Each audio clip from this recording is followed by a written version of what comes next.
De Primera Mano es presentado por Tigo. En Tigo, el centro sos vos. Control, Feel Make Feel. Cabal, lo sabés desde siempre. Cuando pasás tu Cabal, pasan cosas buenas. Aerolíneas Argentinas, entidad binacional Yacenetá, protegiendo el medio ambiente.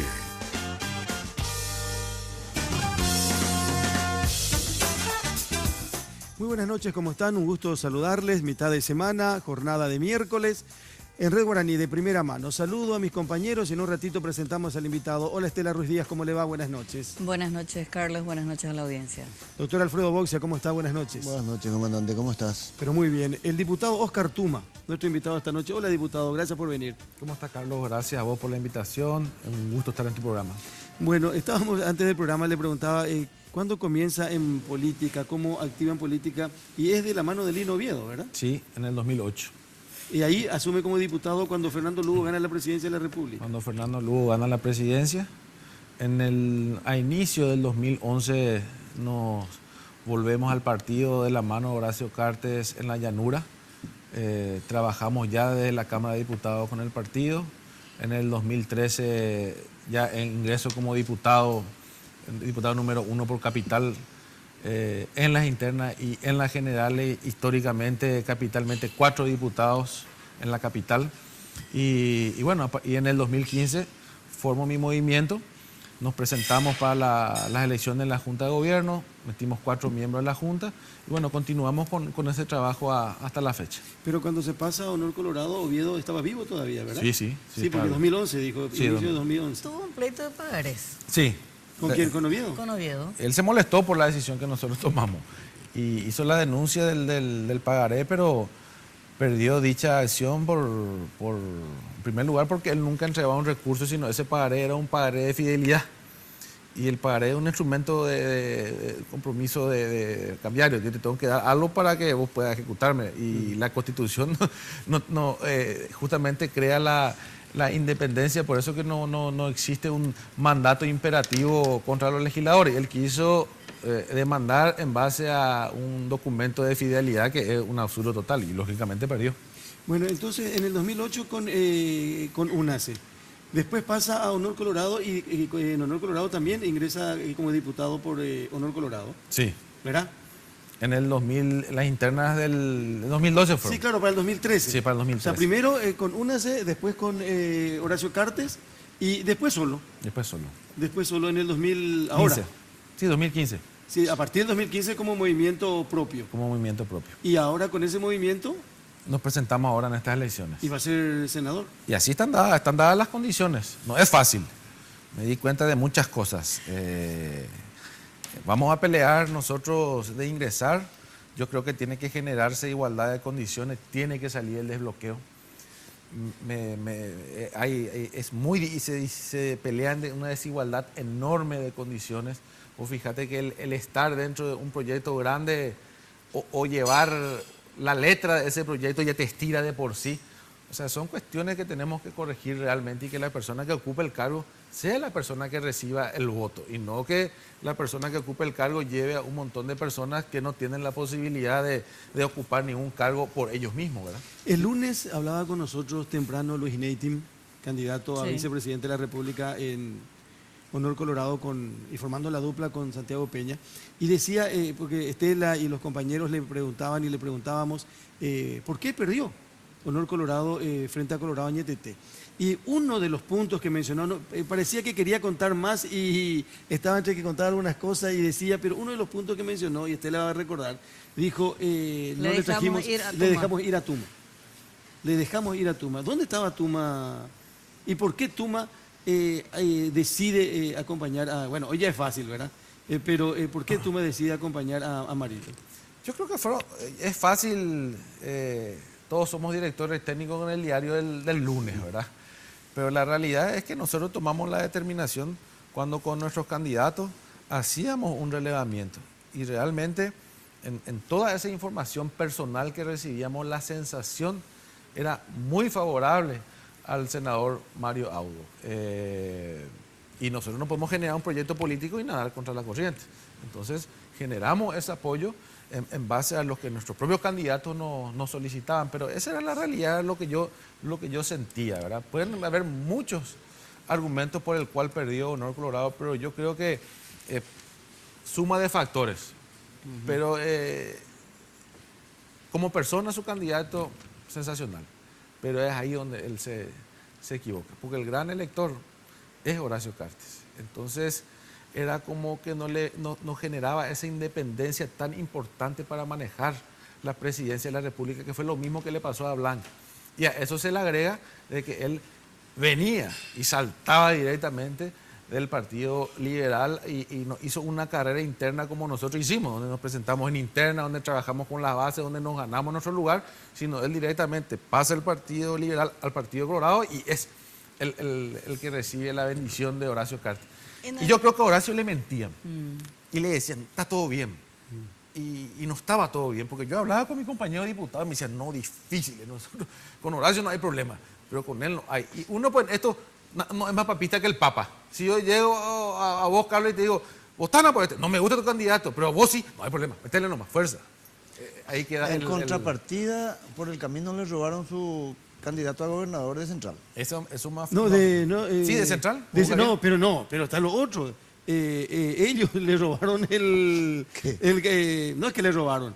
Le ignoraron al candidato a, ¿cómo es que se llama el de Amambay? El que ganó. También a Severo. Severo Villalba. Severo Villalba. Sí. Severo Villalba dice que vino a inscribirse por Honor Colorado para competir en las elecciones de Amambay. Y eso contó también Neity. Sí. Y no le hicieron caso.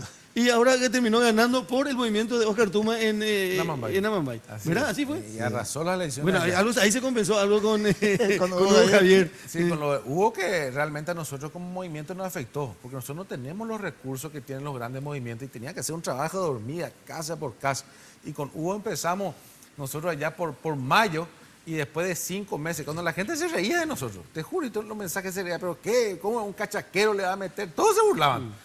Instalamos su figura, comenzó a manejar todas las encuestas, pum, pum, vienen y hacen una negociación y le llevan y me deja tambaleando a tal punto que no pudimos construir ya en Central una fuerza porque ya no nos daba el tiempo. A Hugo Javier le escuché, para no salir del tema nomás, le escuché la noche de las elecciones, tarde ya, en una emisora, y una de las preguntas fue, ¿qué le dijo usted a Tuma? Y su respuesta fue categórica. Capítulo cerrado de eso, no voy a volver a hablar. Él no me dijo nada. Él nunca me dijo nada. No, pero ni para decirle que se va. No. A mí me habló el senador González Dar, el senador Abogado. Me dijeron que él tuvo un asesoramiento espiritual con el padre Ángel y que el padre Ángel le dijo que él era la persona que tenía la bendición para ser el gobernador y que esa es la decisión que él tomaba. O sea, él nunca me dijo... Él nos dijo algo a nosotros cuando estuvo... Disculpa al padre Ángel. Le va a agradecer al padre Ángel. Pero antes habló con el Papa Horacio. Usted dice, él negoció con Horacio Cartes. ¿Qué negoció? Y eso hay que preguntarle a él. Pero que evidentemente que hubo una negociación en el buen sentido, porque no es que fue por irse o... Él dice que fue por ese mensaje divino, ¿verdad? Y bueno, a partir de ahí ya nosotros hemos construido política también con un asesor espiritual al lado, ¿verdad? No, si era por eso, otros tenían que ser ya... Pero fue otra... tenemos que ser sinceros, eso nos afectó mucho en Central. Nos afectó porque construimos un trabajo en torno a su figura y ya no pudimos salir adelante en 4 meses que nos faltó de campaña. Pero en este proceso de construcción del movimiento nacional con altibajos regionales, digamos, ¿verdad? En Amambay le cuestionan algunas candidaturas cuestionables, por decirlo de algún modo. ¿A Tuma? Que están apoyados por la lista 4, ¿verdad? No, todos esos candidatos fueron todos con Honor Colorado. Yo en Amambay formé un equipo nuevo con Severo Villalba, Lalo Gómez, Juancho Acosta y todo el equipo de Rubén Sánchez, los hermanos Sánchez, Marcelo Rubén Lescano. Sánchez es de Capitán Bao. Sí, todos ellos fueron los candidatos oficiales de Honor Colorado. Ellos se quedaron en Honor Colorado, o sea, están en Honor Colorado. Ellos salieron de mi movimiento porque su hermano, de Nilsson, llega a la intendencia de Vado por la lista 4.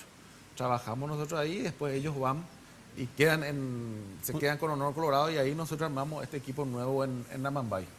Ahí hicimos un buen cambio. O sea, le dio resultado. Sí, no dio Ahí resultado. le dio resultado. Así es. Y Marcial Lescano quedó con el movimiento Honor Colorado. En definitiva, Una vez perdón, habló con- adelante. Con Horacio Cartes sobre las internas, sobre su candidato cuando aún estaba en Honor Colorado. No, lo que pasa es que ya yo desde el 2015 jugaba de forma independiente. Yo tenía un compromiso con él en el sentido de apoyar todo lo que tenga que ver con políticas de Estado. No iba a ponerle palo a la rueda en nada. Iba a tener siempre el voto mío en cuanto a todos los proyectos que enviaba. Pero políticamente nosotros no conversábamos, no teníamos relacionamiento en ese sentido. Y a nivel de ese acuerdo de apoyar todo lo que tenga que ver con política de Estado, directamente lo conversábamos con él, en su momento con Hugo Velázquez y después con Aliana, ¿verdad? Pero con él no había un contacto de sentarnos a conversar, a no ser que algún mensaje de texto y nada más, ¿verdad? En general llama la atención, bueno, no es que llama la atención, demuestra que hay poca información, que incluso en los movimientos grandes de la ANR ninguno se anima a decir cuántos senadores puede meter, ¿verdad? Supongo que tendrá el mismo problema para predecir en qué número de la lista de ANR figurará. ¿O No, nosotros estamos en blanco. ¿Sí? No hay... Nosotros no tenemos ninguna acta. Nosotros estamos ahí controlando. Uno nos puede decir tuvieron 10 votos y nosotros no podemos. Ustedes no tienen ni acta, ¿verdad? No tenemos. ¿Y por qué no tienen? Y porque es imposible, solamente en los movimientos Grandes. grandes. Porque en la mesa, vos imagínate, en la locura, ¿quién es el que te transcribe, que tienen que firmar otra vez los otros miembros para darte? O sea, ahí lo que se preocupan es llevar las 3 copias.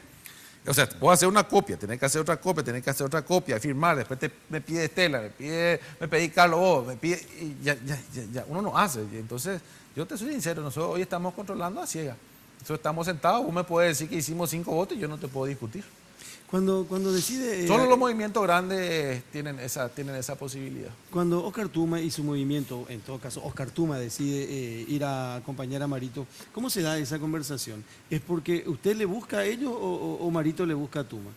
No, generalmente en la Cámara de Diputados hablamos entre todos.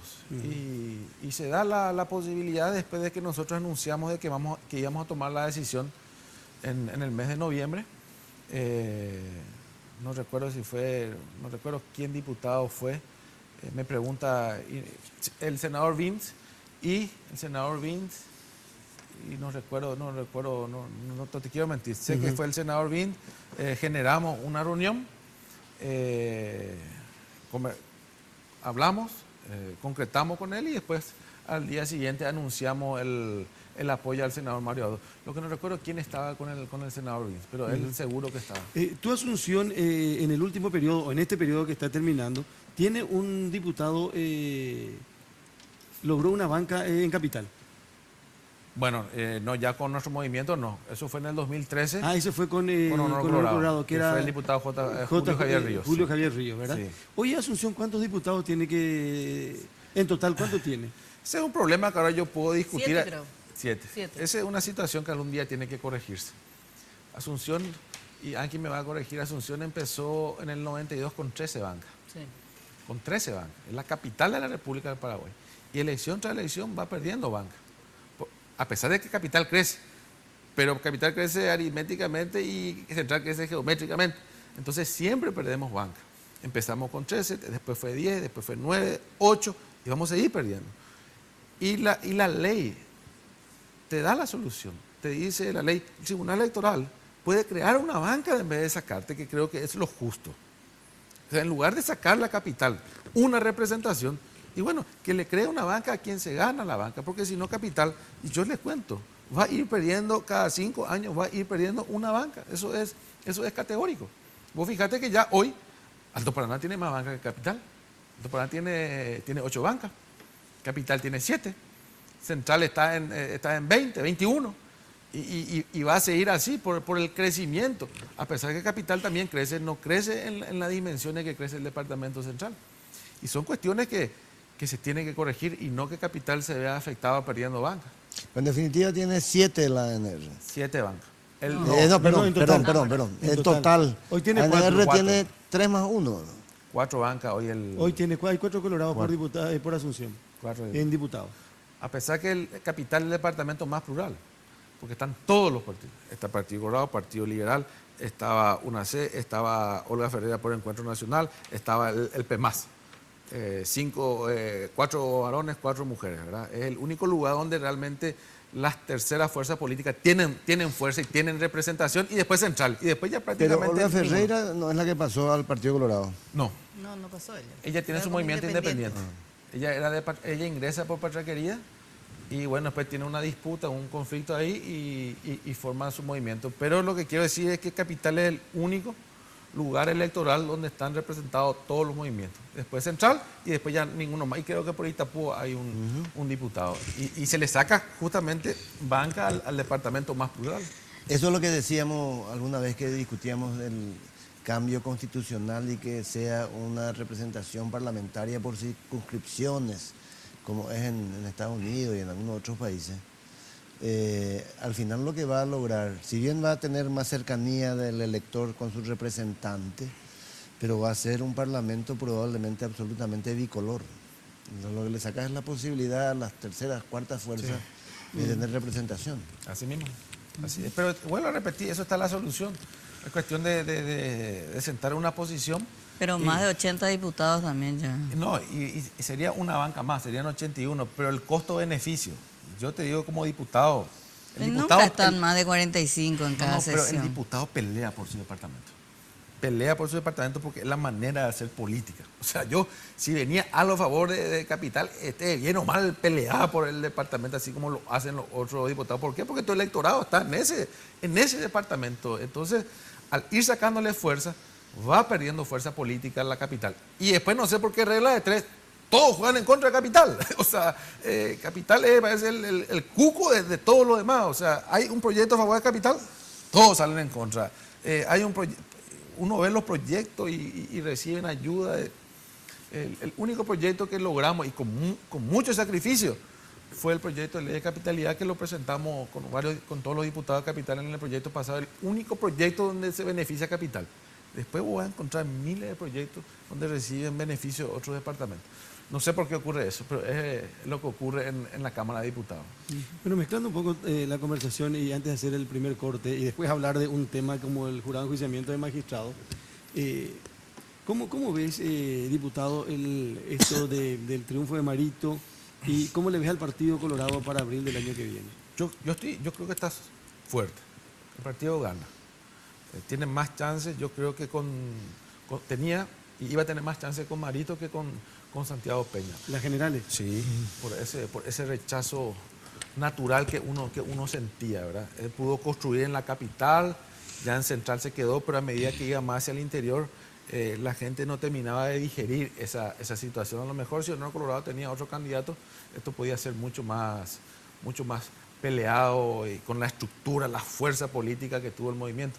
Por eso yo digo, en el fondo es admirable lo del senador Mario Auro. Yo te digo con sinceridad, porque él viene de una contienda de 2014 y no pierde fuerza y sigue trabajando hasta ganar la presidenciable contra la persona con más poder económico, con más poder nucleado en sí mismo, logra ganar unas elecciones. Por eso yo le termino aplaudiendo. No es fácil tener 3 años y medio de campaña en contra de Horacio Cartes y Honor Colorado. Es realmente admirable. Y si no estaba ahí, Horacio Cartes, la ventaja de Marito iba a ser muy superior. No es fácil.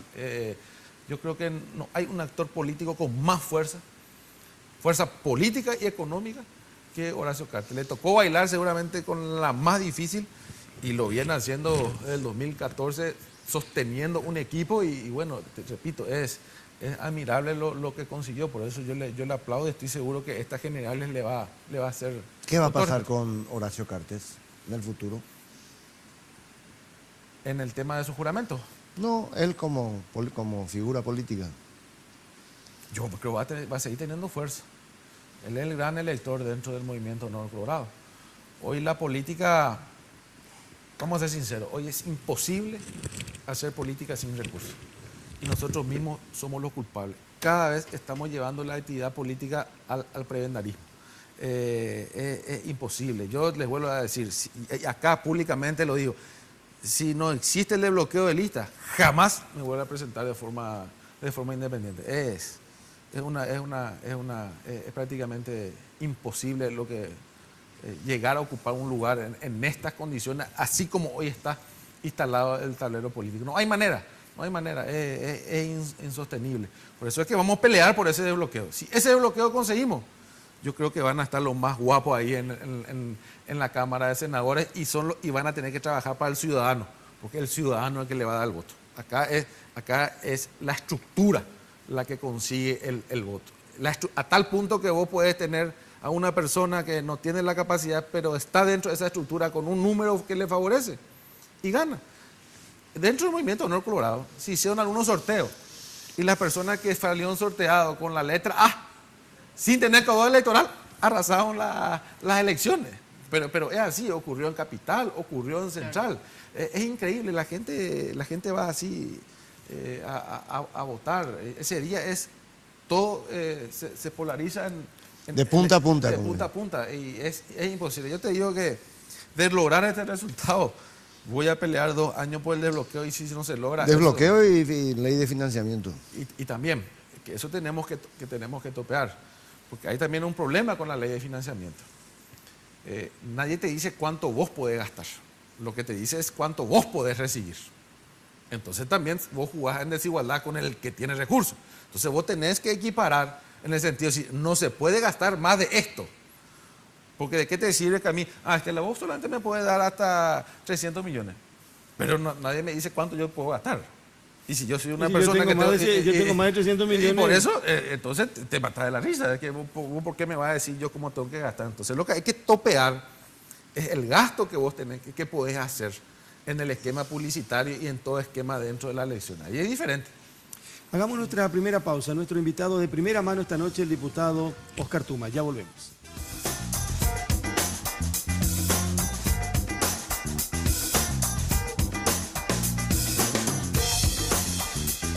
Porque siempre hay una manera más fácil y en los momentos de mayor intimidad, cada segundo cuenta. Descubre el primer preservativo control con aplicador Easy Way, que facilita la colocación del preservativo de una forma rápida y sencilla.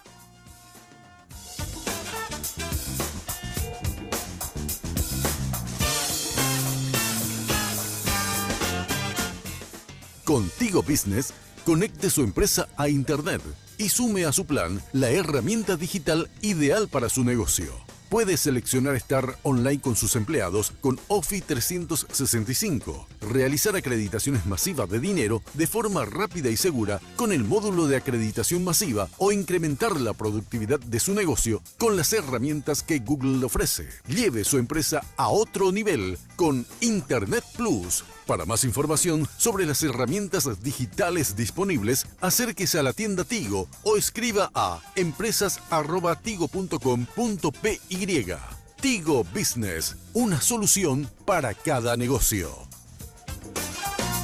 Viaja a Buenos Aires con Aerolíneas Argentinas por $292, tarifa final. Te llevamos a 37 destinos dentro de Argentina y a 23 destinos internacionales. Para más información, llámanos a los teléfonos 202-323-224-444 o ingresando a nuestra web www.aerolíneas.com.ar. Elige Aerolíneas Argentinas. Porque los fines de semana son perfectos para disfrutar de un rico helado junto a tus amigos y familiares. Por eso te traemos esta increíble promo de 2 kilogramos de helado a tan solo 100.000 guaraníes todos los sábados y domingos en nuestro local de República Argentina. Sugar, somos una fábrica de momentos.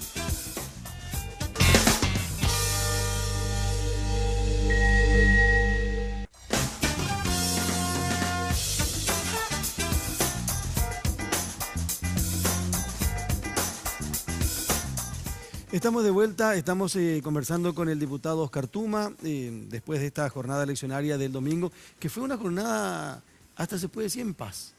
Sí. ¿Verdad? Como corresponde, como debe ser, sin muchos incidentes o sin nada de incidentes prácticamente.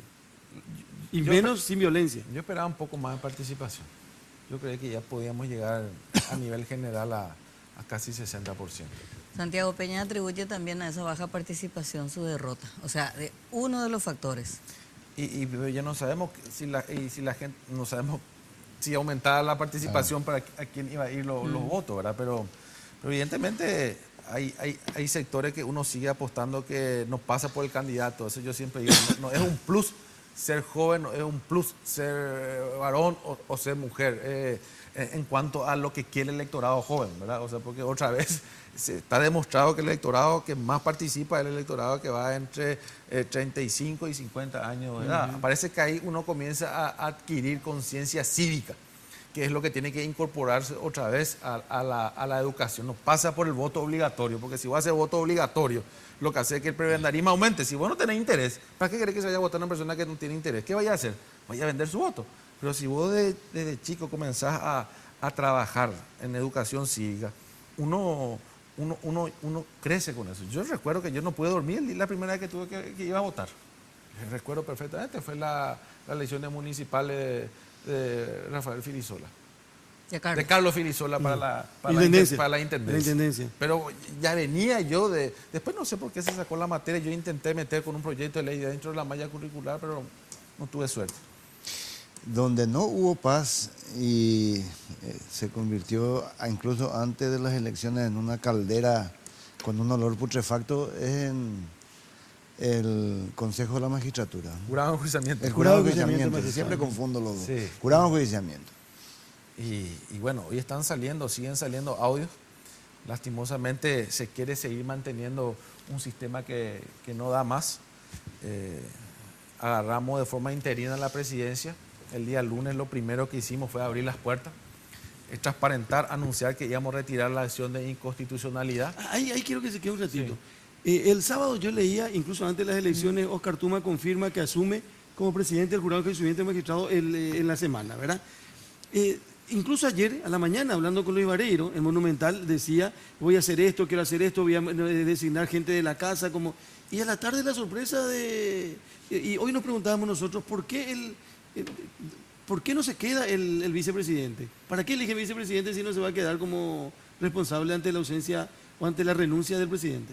Y por una interpretación que lo hizo la ministra de la Corte, Vareiro de Moiga, donde ella dijo, bueno, acá hay que interpretar, la mayoría es la que interpreta qué es lo que hay que hacer, entonces yo tengo una teoría de que acá hay que elegir el presidente y no usar la analogía para que el vicepresidente sustituya al presidente. Entonces, en base a una mayoría coyuntural que hoy ya no existe, ellos eligieron un presidente y todo estaba bien.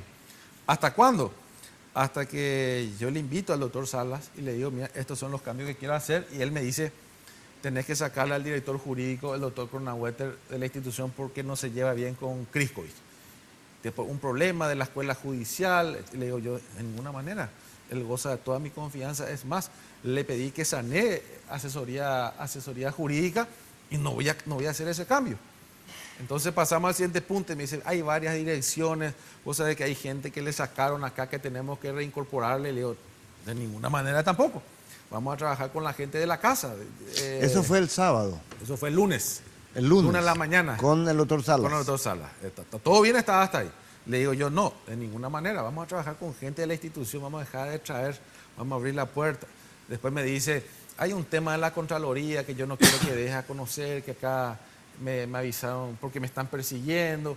Está por salir un dictamen donde yo hice durante mi presidencia, usé de forma irregular unos cupos de combustible, yo no quiero que dé a conocer. Le dije, no, mucho menos, le dije. Si eso llega, yo voy a dar a conocimiento público. Y me dijo, bueno, no importa, total, ha de ser 30 millones lo que tengo que pagar, así que... Eso le decía Adrián Salas. Me decía Adrián, no hay problema, ¿verdad? Y bueno, al salir de ahí, evidentemente, yo comienzo a recibir información que comienza a generarse conspiración, y con la apertura de las puertas el día martes, peor. El día de ayer. No, el día de ayer. ¿Por qué? Porque ayer sale un título, ABC tituló, dice, abren archivos del jurado de enjuiciamiento. Y ahí explota. ¿Por qué? Porque también cuando yo ordeno auditorías en ambas secretarías, me encuentro con resoluciones que no están firmadas desde el mes de septiembre. El día de ayer yo me voy con 2 biblioratos así, aprovechando que estaban todos los miembros para que firmen. Entonces pregunto, ¿qué es lo que pasa acá? Y no firma la gente, y cajonea. ¿Y cómo surge eso? Surge eso porque el diputado Rojas me dice, presidente, me dice, notifican a esa resolución de Casey Jiménez, que todavía no se notificó. Yo le digo, pero ¿cómo no se notificó si eso resolvimos hace un mes suspender a la fiscal Karina Jiménez? Le digo, no se notificó, no puede ser, le digo. Entonces pide el informe, me viene el informe por escrito y me dice, no, eso tiene el doctor Torres 15 cajoneado. Hago pedir esa resolución y ese día en sesión, así tipo 1 a 1, para que me firme. Y ni ahí siquiera el ministro quería firmar, daba vuelta y decía, pero acá no entiendo. Entonces sacaba su lente, le así, no, habla fuerte. ¿Ese era Torres 15? Sí, él te vota así, vos no sabes cómo vota, habla todo así. Entonces le digo, doctor, y le dice Sergio, doctor, firmá, si ahí tenés que firmar, ya demasiado vuelta está dando, ya se resolvió. Y ahí tuvo que firmar. ¿Qué significa eso, diputado? Que el doctor Torres 15 ya no está anciano ya para... No quiero decir eso, pero yo lo que te puedo decir es que él retenía esa situación y dentro mismo del jurado yo creo que él ya está muy cansado para estar ahí. En varias ocasiones entre nosotros nos codeamos porque de repente se duerme él ahí. Me acuerdo bien que Adolfo Ferreiro le sacaba alguna foto y después nos mandábamos en el grupo y nos reíamos. O sea, ya evidentemente está muy cansado, pero el tiempo no pasa en vano, ¿verdad? El conflicto del que estabas hablando es el que tiene enfrentado a las dos fiscalas, ¿verdad? A las dos fiscalas. El que después se hace más conocido a través del audio que surgió en el día de hoy. Y después ese día... Karina Jiménez y Casey Jiménez, de las dos son... Y lo que estaba encajonado era la suspensión de Karina. La suspensión. La suspensión. Claro que ella se dice que es la protegida del fiscal general del Estado. Que se suponía había ocurrido ya hace... No, ya hace ratísimo, nosotros ni sabíamos, por eso yo ahí me entero. Y ahí descubro que él tenía guardado. Y hago traer. Y ese día le hago firmar 1 a 1. Y ahí a la tarde, cuando yo pensé que todo estaba normal, Sala me dice, vos sabés que vino instrucción del Ejecutivo, vos no podés ser presidente. Ya me habló Oviedo Mato, me dijo que ya se habló con los dos ministros de Corte, tiene que ser Crisco y te comunico para no quedar mal, porque nosotros habíamos hablado de que él iba a ir para vicepresidente, a pesar de que yo le había dicho no a todo, le dije, vamos a trabajar juntos, vamos a sacar adelante, y me comunica esa... ¿Quiénes esa son situación. los representantes del Ejecutivo? ¿Son...? No, ahí está el representante Adrián Salas, está Crisco por la universidad. ¿Pero Salas por el abogado? Sí, por el abogado. Pero ¿y cómo te dicen por orden del Ejecutivo? Bueno, eso es lo que él me manifiesta, ¿verdad? Parece Carlos Baella. Ingenuo. Estoy aprendiendo. Eso es lo que él me manifiesta. Y me cuenta del operativo. Y es más, tratamos de evitar que se tome posición y Peta solicita y dijo, si hay problema, no hay problema, me quedo yo, que sea el senador Peta, no hay ningún drama de que sea él porque en todo ese interín Peta asume en vez de González. Asume, ¿verdad? No, Peta peor. Entonces entonces pedimos nosotros aplazar por lo menos una semana para que se genere una discusión pública en torno a las posiciones, pero no hubo caso. A tal punto que en un momento Oviedo Mato, apoyado por Crisco, hasta quieren el cambio de la vicepresidencia. O sea, ellos querían directamente golpear toda la institucionalidad. Y eso lleva a ser una barbaridad. Y yo le digo, bueno, discutamos eso, pues ya no podemos discutir los plazos. Si el periodo dice 1 año, vos no podés removerle por mayoría coyunturales como están haciendo, porque el día de mañana se forma una nueva mayoría y ¿qué va a pasar con el presidente? Vamos a cometer el error que se comete de repente en la Cámara de Diputados de Senadores, que vos removés mesa directiva de acuerdo a mayoría. Y en política, hoy la mayoría son coyunturales, duran una semana. Esa es la realidad. Conclusión, hubo un golpe de Estado.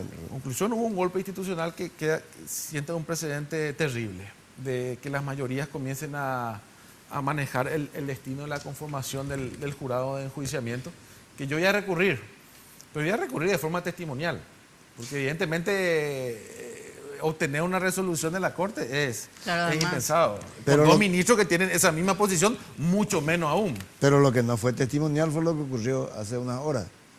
Sí. Que aparece el audio que involucra al senador Oviedo Mato no solo en un caso de presumible coima, sino con adjuntado la declaración de la propia fiscala diciendo, sí, esa es su voz, él me pidió plata. La propia fiscal sale y dice que él le pidió plata. Y nosotros manifestamos ese día también que por qué no esperamos de que existía. Acá pues, los pasillos hablan, uno se va enterando de todo lo que puede pasar, ¿verdad? Entonces hay que esperar porque van a salir unos audios comprometedores. ¿Por qué no mantenemos el status quo hasta ver si vamos a estar todos acá o algunos van a salir? ¿Cómo ustedes saben que van a salir más audios comprometedores? Y la gente te avisa. Yo tenía Pero conocimiento de eso. anoche, yo le escuché anoche en Monumental con Víctor Vázquez, él le dijo, yo escuché el audio y le dijo usted. Sí, y Víctor le dijo, decime de qué partido. Él le dijo, ni colorado ni liberal, le dijo. Porque sí le dijo, es colorado, le decía. Lo otro que pasó quería saber, porque le decía, no es colorado. ¿Es liberal? No es liberal. Ay, entonces, ¿qué le dijo? Y había sido que era lo de Oviedo Mato. ¿Y hay más? Yo tenía conocimiento de que eso iba a tomar estado público. Y yo creo que él también tenía conocimiento, por eso es que se apura. Porque él dice, no, hoy hay que votar. Hoy tenemos que decidir esta situación, ¿verdad? Y se votó ahí. Por el relato, por los audios, por la forma en que esto está comentando. Pero esa es ese para delinquir. Lo que pasa es que la fuerza que tiene el presidente de la institución es muy grande. Y ojo, que yo suelo discutir, acá no tiene que quedar solamente esta situación en actores políticos.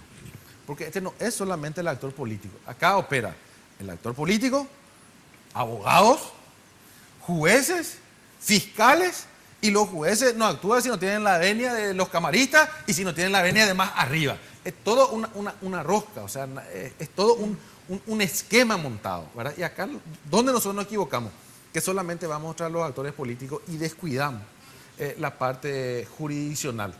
La gente me dice, ¿cuándo nosotros vamos a ser como el Brasil o como la Argentina, que están todos procesados, los expresidentes o los administradores? Pero allá se lo destituye, pues la justicia funciona. Acá yo no conozco, del año 92, ningún administrador de algún ministerio o secretaría que esté, sí condenado, sí procesado, pero que esté condenado, no conozco ninguno. Si ustedes me pueden ayudar.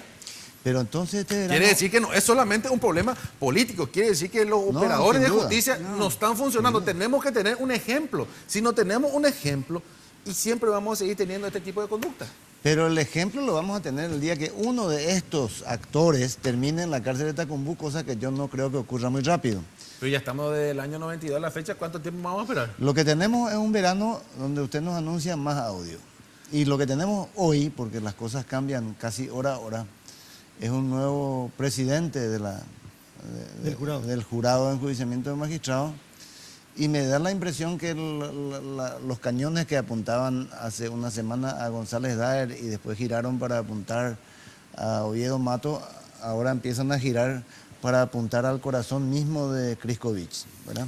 Y ya no con mensajes de audio, sino con mensajes de texto, igualmente mortíferos probablemente. No, y sí, él tiene una causa, una denuncia fiscal, que hay todo un procedimiento, una discusión donde la persona que fue víctima de ese acoso a través de mensajes, como hoy dijo el doctor Sala, no fueron tan graves los mensajes, fue un galaneo. Un galanteo, no acoso.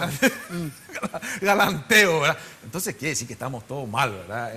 Y bueno, ahora seguramente van a terminar explotando esa situación. Creo que la víctima está recorriendo los medios, está denunciando, está en un proceso en plena investigación, demandas que van y vienen, y él asume la presidencia en esa circunstancia. ¿Sabe lo que pasa, diputado Tuma?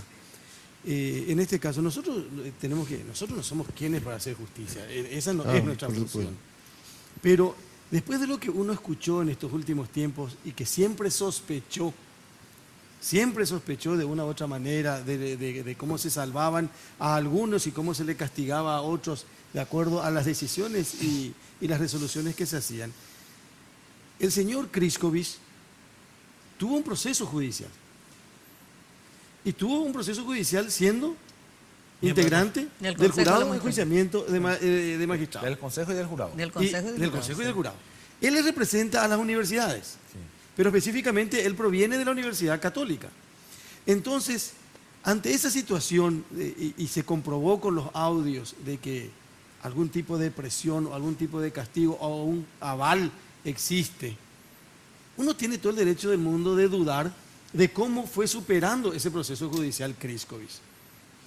Nosotros hablamos antes, Alfredo... Yo no quiero estar en la piel de la chica que le denunció, porque él contrademandó por Sí, $450,000. porque él dice que le hizo daño. Sí, a su Que- imagen. Que le hizo daño a su imagen, Sí. ¿verdad? Entonces, ante la duda, lo que mejor hubiese hecho Kriskovich es no aceptar ser presidente del jurado de enjuiciamiento de magistrados. Es más, y puedes preguntarle, no hay ningún problema, no creo que mienta. Y si miente, no hay problema de mostrarle algunos mensajes, ¿verdad? Para ver quién es el mentiroso. Él, cuando conversamos el lunes, me dice, ¿sabes qué? Está todo bien lo que vos planteás porque Kriskovich está surgiendo otra vez su problema, está en vía de arreglo. Entonces, por eso es que evidentemente se gesta todo esto en media tarde y surge ahí, y él asume ahora un cargo donde va a estar expuesto a todo esto que usted está manifestando. Y lo que pasa es que para asumir estos cargos hay que tener un techo, no digo de teja, sino de cemento armado con amianto de refuerzo. ¿verdad? Bueno, pero varios pasaron sin tener eso, doctor. Sí, pero, Yo creo que a partir de ahora, ahora es a la- partir de ahora va a ser un poco más complicado ocupar esa función. Es que la gente Ahora- se está animando para que salga una fiscal y hoy públicamente diga, me pidió plata y esa es su voz. Quiere decir que también la gente está tomando valor, que es lo que muchas veces yo cuando hablaba con algunos magistrados le decía, denuncien a ustedes, porque si acá nosotros formamos corporaciones para protegernos entre todos, fallamos. Si los políticos formamos corporaciones para protegernos entre los políticos, cometemos un error. Pero ojo, los magistrados, los jueces, forman también corporaciones y si de repente un juez comete una conducta indebida, actúan como cuerpo corporativo y tienen que defenderle. Y ahí es donde se equivocan. Y los fiscales la misma cosa. Y acá lo que tenemos que decir es, formemos gremios, pero los gremios que no signifiquen protección a la corrupción. Un miembro que se portó mal, que forma parte del gremio, y bueno, que pague la culpa y que no tenga la protección del gremio. O sea, tenemos que... ¿Qué es lo tenemos que pedía? Hoy pedía la fiscal eso. No me dejen sola. Hay muchos otros fiscales que pueden denunciar. No, y por eso, yo le aplaudo. No es tan fácil, ¿eh? No, pero se animó. Y hay jueces que tienen que salir a hablar de las presiones, de lo que reciben y quiénes le llaman, y tienen que tener el valor. Yo creo que hoy la ciudadanía va a apoyar a estos magistrados y nadie le va a tocar. Este es el momento, y yo le digo a los magistrados fiscales que es el momento que salgan y digan, tal miembro del jurado me extorsionó, tal miembro del jurado me pidió tal cosa por esta causa. Este es el momento histórico y tienen ellos la brillante oportunidad de salir y hacer lo que hizo la fiscal Casey y decir, el senador Oviedo Mato me pidió plata, esa es su voz en el audio. Otra pausa, por favor, y seguimos esta noche de primera mano con el diputado Oscar Tuma.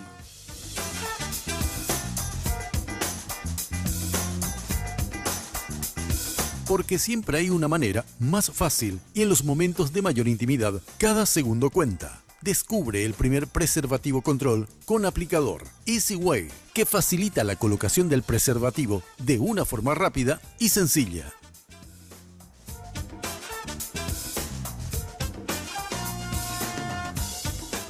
Viaja a Buenos Aires con Aerolíneas Argentinas por $292, tarifa final. Te llevamos a 37 destinos dentro de Argentina y a 23 destinos internacionales. Para más información, llámanos a los teléfonos 202-323-224-444 o ingresando a nuestra web www.aerolíneas.com.ar. Elige Aerolíneas Argentinas.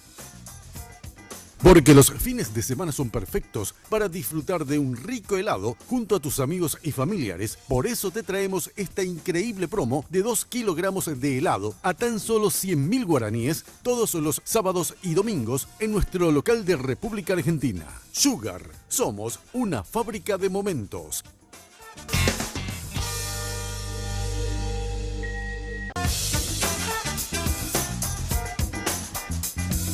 Bueno, seguimos con el diputado Tuma hablando del jurado de enjuiciamiento del magistrado en esta parte del Sí. programa. Estela, por favor. Yo le quiero preguntar al diputado Tuma, ¿usted nunca presionó a un fiscal, a un juez, a un amigo para salvarle de un pleito? Jamás.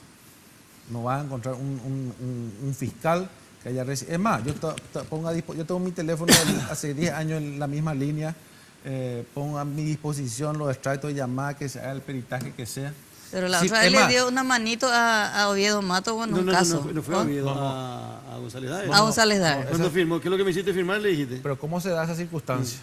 Cuando viene un montón de papeles y viene una causa que dice un tal Alvarenga sobre estafa. Y me dice, el presidente está de viaje, que si vos puedes firmar porque hay que traer a la vista este expediente, que es un trámite normal. Entonces cuando se firma, después yo recibo la llamada de Leticia de Gasperi y un montón de gente, y ahí yo me interiorizo el tema y le reclamo, le digo, ¿qué es lo que me hiciste firmar? Que me llamó todo el mundo. Me llamó, el único que faltó por llamarme es Horacio Cartes, y ahí él me dice, no, un tema de mi hermano, que que aquello.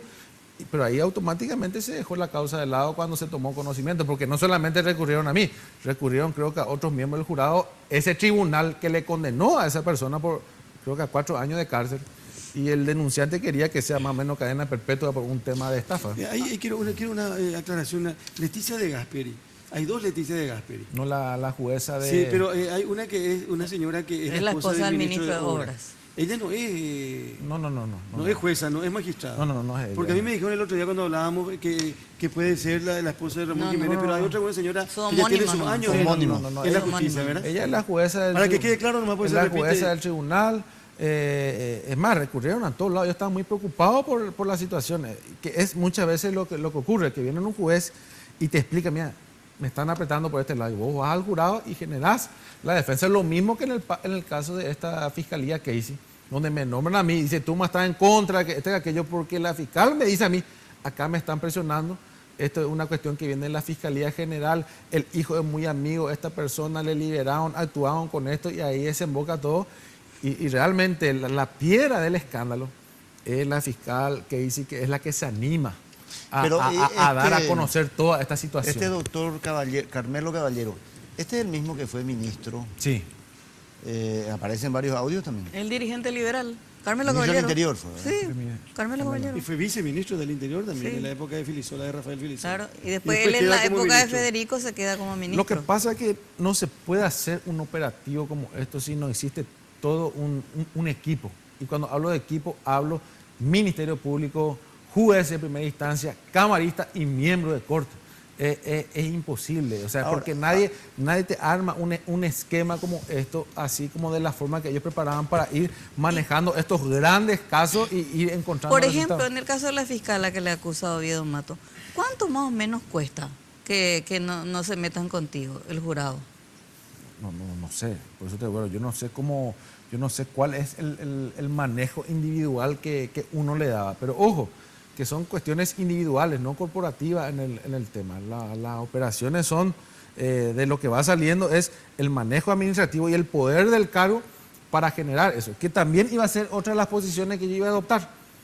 Hoy, ojo, pueden recurrir a los archivos. Me opuse cuando López Chávez en el periodo anterior solicitó el cambio de la ley del jurado y se implementó iniciar investigaciones de oficio. Y eso es un elemento de extorsión, porque vos de oficio iniciar nomás. Pero eso se hace. Y claro, pero ¿Se modificó? ¿Se cambió? Eso se cambió. Antes tenía que existir una denuncia. O sea, alguien Claro, que firme. ahora de oficio no se Ahora de pide. oficio, vos me decís, algo Claro. yo traigo y bueno, eso yo me opuse. Automáticamente cuando vos estás en la investigación y recibís un pedido de informe ya está en la mira de la gente que te Así va... mismo es. Y es como un pedido de informe en la Cámara de Diputados que vos no te pones, porque es un pedido de informe nada más. Y ahí vamos a hacer un oficio para que venga tal causa, porque me dijeron de que ahí en Claro, esa pero causa es hay... una buena advertencia al juez. Claro, hay corrupción, ¿verdad? O sea, es una cuestión de... Ahora, en muchos casos se utiliza bien, en otros casos se utiliza mal, pero eso hay que erradicar, que era también otra de las posiciones que íbamos a tomar. Obviamente esto no comenzó con González Daer, ni los nombres que hoy... Esto es una cosa que tiene más de una década o quizá década y media, que eso es lo que cuesta entender. La gente tenía ya una muy mala imagen de las dos instituciones, Consejo y Jurado. Fundamentalmente el Jurado como un órgano de extorsión, ¿verdad? Los abogados sabían un poco más y por ahí tenían algunos nombres, los periodistas también, pero en general era una cosa que todos decían conocer, que todos hablaban mal, pero ¿cómo es estar ahí adentro? Porque teniendo acceso a la información y formar parte de una institución que parece una verdadera cueva de Alibaba. En primer lugar, hay que hacer reformas profundas, y no sobre la institución, sino sobre la forma de elegir a las personas. Eso es fundamental. Y se tiene que dar transparencia a los dictámenes. Antes, ¿cómo ingresaba esto para que puedan entender? Ingresaba una denuncia, nosotros no teníamos, los miembros no tienen conocimiento. Primero se sortea un fiscal acusador, que nadie sabe, viene después un dictamen de asesoría que venía en blanco. no estaba firmado el dictamen. Entonces eso nos entregaban a nosotros discutíamos con nuestros asesores y nos decían, está bien o está mal, hay que modificar, hay que rever. Entonces, una de las medidas que yo hablé con el doctor Conahuete, le dije, a partir de ahora tienen que firmar, porque si se firma ya no se puede cambiar. Los asesores. Sí, ya todo dictamen que salía de asesoría tenía que ya venir firmado. Y cuando vos le pones la firma, pues es diferente. Un papel en blanco, pero vos podés decir que estuviste en la luna. Pero vos cuando firmás no puedes decir si yo estuve en la luna, se te van a reír, ¿verdad? Entonces, es un método importante el tema de que tenga la firma, porque también ese dictamen ya es difícil cambiar cuando está firmado. Hay que venir con argumentos legales.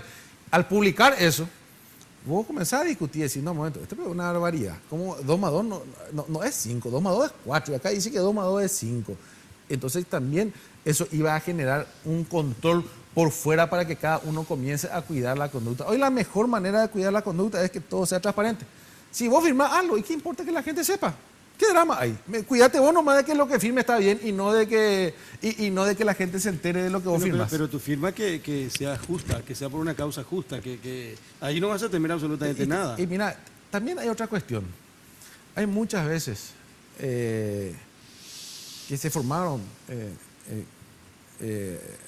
asociaciones de magistrados y jueces, salvaron también a fiscales que se equivocaron. Ellos saben eso. Por eso yo digo, tiene que ser un compromiso de todo.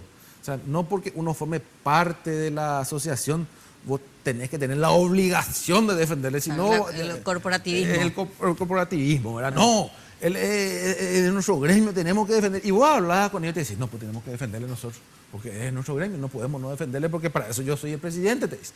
Si yo no le defiendo, me van a sacar. Y ahí es donde nos equivocamos. Porque los propios fiscales saben de que hay fiscales que se equivocaron, saben que hay fiscales corruptos, pero hay que protegerle porque forman parte. Pero si el jurado de enjuiciamiento de magistrados funciona como debe ser, no hay asociación de magistrados ni de fiscales que le defienda. No, y te cuento, por eso te digo, hay algunas resoluciones donde también se generan ese tipo de defensa, ¿verdad? Y vienen, te hablan, te conversan, te explican que del gremio, que haría así, pero es poquito ni con lo que se cae. O sea, hay una injerencia de todo. Pero el estilo típico, decían, que era el generar una denuncia contra un magistrado y tenerle... Yo sé quién es. Hay un fallo, por ejemplo... encajonado como una espada de Damocles sobre la cabeza del magistrado por 1 año, 2 años. En cualquier momento reactivamos esto, un jaque. Hay un caso, por eso hay un caso emblemático donde donde hay un dictamen donde todos coinciden, que el fiscal o juez Isaac Ferreira, no recuerdo muy bien, donde todo se coincidió de que él se equivocó. No siendo no siendo fiscal de drogas, sino cuando era en Villa Ayes, cometió barbaridades procesales. Y todos coincidieron de que fue terrible lo que cometió. Tuvo a una persona privada de su libertad sin comunicar, etc. Todos coincidieron de que se equivocó. Y 5 resolvieron removerle y 3 resolvieron amonestarle. Vino la presión de la embajada. ¿Qué embajada? Americana. Y Criscovi cambió su voto. Cambió su voto de remoción. ¿Por qué el interés en él en especial? ¿Y por qué era de Y droga? porque era de fiscal de droga. A mí me hablaron. No tengo problema de decir, a mí me hablaron. ¿Y ¿De la embajada? Sí. ¿Quién es el fiscal? Isaac Ferreira. Isaac Ferreira, el fiscal Isaac Ferreira. No, y ahora es ¿Y fiscal. quién le habló de la embajada? Me hablaron, ellos me hablaron en una cena, en un almuerzo. Me dijeron de que es fiscal, de que hay que rever. Yo le digo, pero está bien, instruyanle a usted entonces a que haga bien su trabajo y a que no ganen las causas a través de las tintas de los diarios o a través de las presiones. Yo no voy a cambiar mi voto porque se equivocó. En todo caso, hay que instruir a los fiscales. Pero para ya que... se había hecho público ese resultado. Sí, se hizo. Y después Criscovi cambió su voto. Después de 4 meses, él cambia su voto porque también se cajoneó y nunca se notificó. Entonces él cambia su voto de remoción, cambia a amonestación. Apercibimiento, amonestación. Y queda ahí, ¿verdad? O sea, todo influye, ¿verdad? Y yo cuento en el tema, porque aparte fue una reunión pública donde ellos me hablaban, me dijeron, buen fiscal, y sí, pero sí se equivocó. Y bueno, pero es lo que tenemos, más o menos, me dijeron, que tenemos que cuidar a algunos que hacen bien las cosas. Entonces, si entramos en esa cuestión, también nos equivocamos cuando decimos, a este se equivoca, pero como es bueno, no podemos nosotros hacer nada contra él. O sea, todos tenemos que entrar un poquitito en un esquema de mejorar para que mejoremos todo. Estamos cerrando el programa. A Estela le pregunto, ¿Chris Covid debe renunciar? Yo creo que sí, porque en este momento es el momento más delicado del jurado de enjuiciamiento de magistrados. Yo creo que necesita recuperar por lo menos, no sé si va a recuperar credibilidad, pero alguna señal por lo menos tiene que enviar a la sociedad. Y Crisco, evidentemente, con ese caso que tiene de acoso sexual, y bueno, y vemos también acá, a partir del relato de Tuma con respecto a su actuación también en varios casos en el jurado, no puede ser. Para mí que tienen que volver a barajar todos ahí en el jurado y decidir una nueva presidencia. No sé, a ver, el diputado me va a decir, descartado González Daer, descartado Guido Mato, que sabía que tenía un audio, descartado el doctor Tuma porque fue vetado por... El presidente. Del presidente. Así le dijeron. Dijo Sala. Quedaba Los dos ministros no pueden ser. Los dos ministros no pueden ser. Quedaba Crisco y no Peta. Y Peta acaba de llegar. Acaba de llegar y si a mí no me... Si conmigo tienen problemas con él, mucho peor, ¿verdad? Entonces, pero yo creo que de todos modos, pese a que todos los caminos conducían a Criscovich, creo que es una mala idea que haya aceptado. Que haya aceptado. Bueno, ¿cómo quedó el Senado? Perdón, ¿cómo quedó? Tito Sayer va ahora en vez de Oviedo Mato. En el Senado lo que pasó fue, en primer lugar, el Senado hoy decidió posponer para el viernes la decisión de la pérdida de investidura para González Daer, que le está suspendido por 60 días, hoy asumió su suplente, y se va a ver el viernes, se le va a escuchar a González Daer, ¿verdad? Y después se va a tomar la decisión. Y en el caso de Oviedo Mato, que fue la sorpresa del día, él pidió permiso al jurado de enjuiciamiento. No, renunció. Y renunció, ¿verdad? Y el Senado quiso suspenderlo, pero no tuvo los votos. Ahí hubo un giro bastante raro. Y fue el doctor Miguel Abdón Saguier. Designado. El otro representante. O sea, tenemos Peta y Saguier por el Senado en este momento, los nuevos miembros. Una última consulta de mi parte. Nunca hablaron en el jurado de lo mal que se habla con ustedes. Ahí alguna vez tomando cafecito, decir, esta denuncia de la prensa, se vende sentencias, se nos acusa que somos garrotes. Nunca hablaron. Lo que pasa es que cada uno vive en un mundo paralelo. Yo no tengo contacto con los ministros. Yo no tengo... Pero ahí cuando se reúnen. Y cuando analizamos las causas, ¿verdad? Pero no, es que yo por lo menos nunca le llamé a Torres 15, nunca le llamé a la ministra. Por eso tiene mi extracto de llamada. No tenía relacionamiento con Adolfo, que era de otra corriente. Ahora con Oviedo Mato mucho menos. O sea, el único que puede organizar todo un esquema es el presidente de la institución. Nosotros no sabemos absolutamente nada. Nosotros no sabemos nada, quién se nombra, quién se baja, quién se sube, nada, no sabemos como miembro. Lo único que hacemos es votar a favor o en contra. Una última y cortísima. Fernández Littman renunció ayer. Eso significa impunidad. Y de Fernández Littman nunca había oído hablar usted cuando estaba en el jurado de algún tipo de irregularidad. No hubo ninguna denuncia contra él ahí. Ni chismes. Ni absolutamente nada. Por eso es que se maneja todo. Todo lo que se manejaba son cuestiones personales de uno. Diputado Tuma, gracias por venir esta noche a compartir con nosotros. Muy amable. A las órdenes. Hacemos el último corte y volvemos. Viaja a Buenos Aires con Aerolíneas Argentinas por $292, tarifa final. Te llevamos a 37 destinos dentro de Argentina y a 23 destinos internacionales. Para más información, llámanos a los teléfonos 202-323-224-444 o ingresando a nuestra web www.aerolíneas.com.ar. Elige Aerolíneas Argentinas. Porque los fines de semana son perfectos para disfrutar de un rico helado junto a tus amigos y familiares. Por eso te traemos esta increíble promo de 2 kilogramos de helado a tan solo 100.000 guaraníes todos los sábados y domingos en nuestro local de República Argentina. Sugar, somos una fábrica de momentos.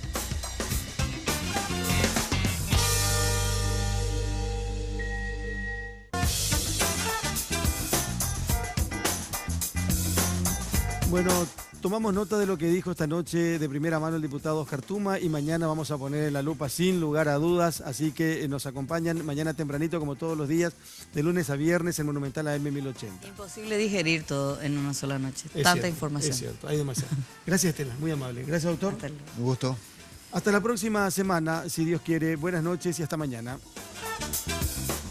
Viaja a Buenos Aires con Aerolíneas Argentinas por $292, tarifa final. Te llevamos a 37 destinos dentro de Argentina y a 23 destinos internacionales. Para más información, llámanos a los teléfonos 202-323-224-444 o ingresando a nuestra web www.aerolíneas.com.ar. Elige Aerolíneas Argentinas. De primera mano fue presentado por Tigo. En Tigo, el centro sos vos. Control, Feel Make Feel. Cabal, lo sabés desde siempre. Cuando pasás tu Cabal, pasan cosas buenas. Aerolíneas Argentinas, entidad binacional Yacenetá, protegiendo el medio ambiente.